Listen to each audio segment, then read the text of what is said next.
Good shot there from Tate.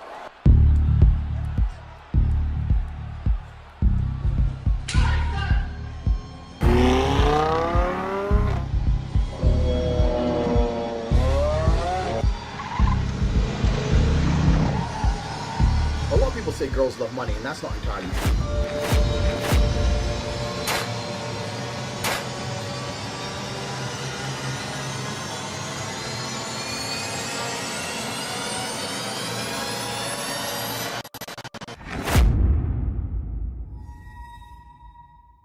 Right, so last you were watching us, we were in Austin, Texas. Oh, the shit you just pulled. You're right in their head. Yeah, I've actually.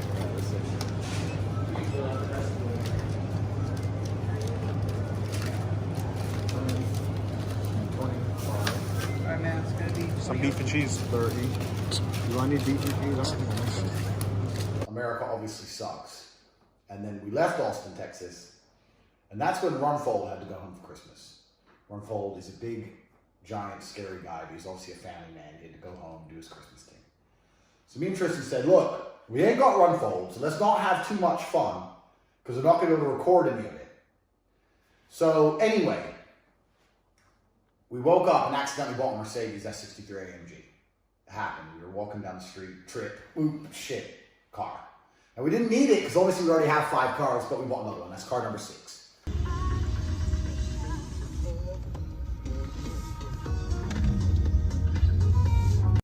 So we're cruising in our S63, and we're talking about how the Mercedes is the kind of car you can take to a business meeting. You can't really, I mean, you could take your Aston to a business meeting with a British businessman. If you were going to see Lord Sugar, you could take your Aston. But you couldn't take your Aston to go see Stefan Strauss in Frankfurt, because the Germans would be unhappy. You could go in a nice Mercedes. So we're talking about how we finally have a car that allows us to see Stefan Strauss, which is obviously a fictional person. And as we're saying this, we're driving past the Porsche garage, and I said, could you take a nice Porsche to see Stefan Strauss? And he goes, yeah, I think you could. So we went in there and we bought a Porsche.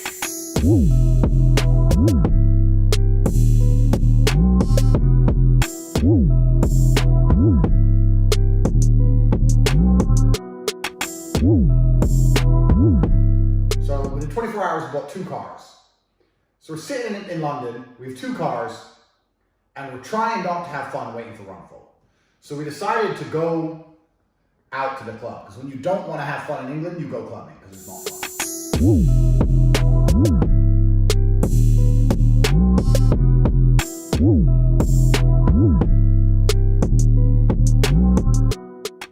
So we went out, and it was so awful. It was so bad. When we left the club at 2:30 a.m., we sat around, sobered up for an hour and a half, got in both our cars, and started driving towards Romania.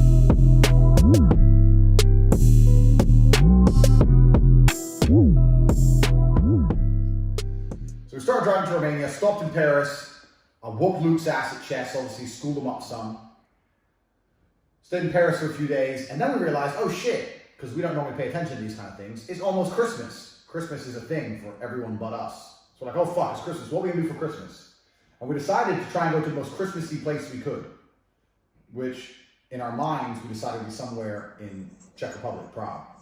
So we get into Germany, we're burning through Germany in our new Porsche, our new Mercedes, and a snowstorm hits.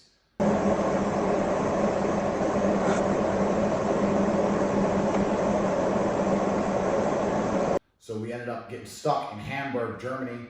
We stayed in Hamburg for 2 days during the snow. We spent Christmas Day in a Hamburg hotel.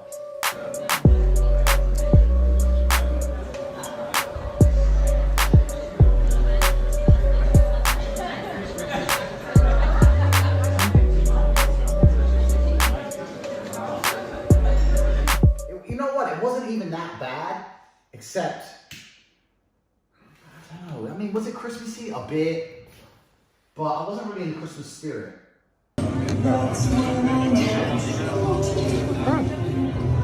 Christmas tree. Show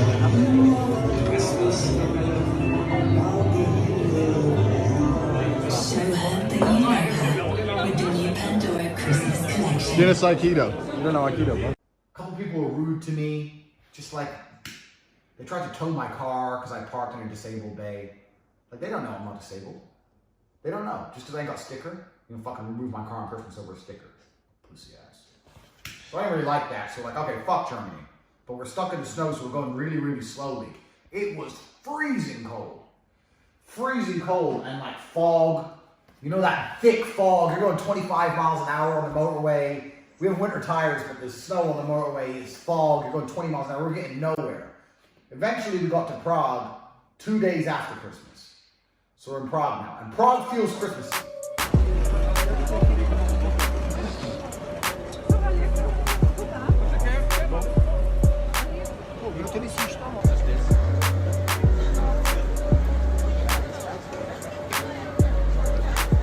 Prague is Christmassy. So in Prague, it's pretty cool, it's Christmassy. We're speaking to the concierge guy, I'm like, what do we do New Year's Eve in Prague? He said, New Year's Eve in Prague is dry. Everything's closed. So now we gotta move on again. So we can't just chill. So we're on the road. We're road men. On the road, barely sleeping, just driving. So from Prague, we have some friends in Slovakia, and we decided to go to Slovakia to try and have fun. Now also, I have a beef in Slovakia. And my beef is, there's a casino there that took all my money about 6 years ago. 6 years ago, I just fought and I had some money. I had about maybe 10,000 euro to my name. And back then to me, I mean now it's a lot of money, 10 grand. And when I say all my money, that was all my money. And I'm sitting in England and I'm like, you know what? I don't trust England anymore. Fuck England. I want to leave eventually. I'm going to go to Slovakia and start a Slovak bank account and put my money in there and hide my money abroad. Because I thought it was some kind of fucking G. So I went to Slovakia, got a bank account, put my money in there, everything's good. Then it's a Sunday night, I take some girl, the barmaid from the local club, I went out with her on a Sunday night, we went on a date for dinner, She wouldn't bang, she goes home 11:30. 11:30 Sunday night, what's there to do? Nothing. What's open? The casino. Long story short, I lost all my money that night, bro. When I say all, I mean all, bro.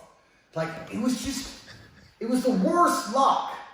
Like, it's just like, how could I have lost that badly? I was spinning, and it was kind of going up and down, and then I lost a bunch. And everything, I remember it had been black, like, 11 times in a row or something.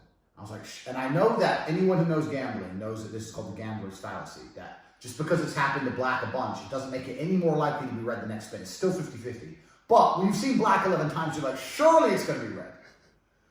So I'd already lost like 4 grand by then. I thought, fuck it, I'll get another 3 grand out, put 3 grand on red, black. I just got fucking wiped out. The worst thing about this story is there was a point, I'm sitting there with my friend Miro, who's a fucking serious gambling addict, but a G. And he goes, it's going to be 29, Tate. Fucking fuck this casino, number 29. We put everything on fucking 29. This is with my last money, yeah? We put it all on 29, and 29 hit. Bruv, I was 800 short of my 10 grand. I was down to a grand. 29 hit, I'm back at 9,200. And instead of just accepting the 800 loss, should have just going, you know what, I lost 800, it's fine, I'm over it. No, I'm like, no, I'll get the last bit back, wiped out, bro. And when I lost that money, I had to borrow money for a flight home. I couldn't pay rent. I couldn't eat. That was all my money. It hurt me to my core. Now, there's a lot of casinos I've been in, you go in and out, you don't really know. But with this casino, I know for a fact, I've been there once and I lost 10 grand. They owe me 10 grand. So for New Year's, I decided to go back to this town and get my fucking money back. Now, on my Instagram story, the footage we're putting in here is stuff from my Instagram story. Long story short, I got 7 grand of my money back, which is a pretty good fucking turnout. They got pissed off they saw me. Because when I walked in there, the manager remembered me. He goes, oh, long time. With this stupid smile. I was like, yeah, motherfucker, yeah. Just I walked out 7 grand. I said, now they only have 3 grand of my money. So I got my money back in Slovakia like a G. Jumped in the whips.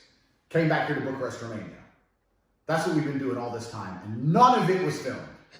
None of it. It was a road trip adventure. Everything you can possibly think of that went wrong. Madness. And it would have been the best 2 weeks of series to take confidential. And literally none of it was filmed. What were you doing? Just some looting, innit? It's back home.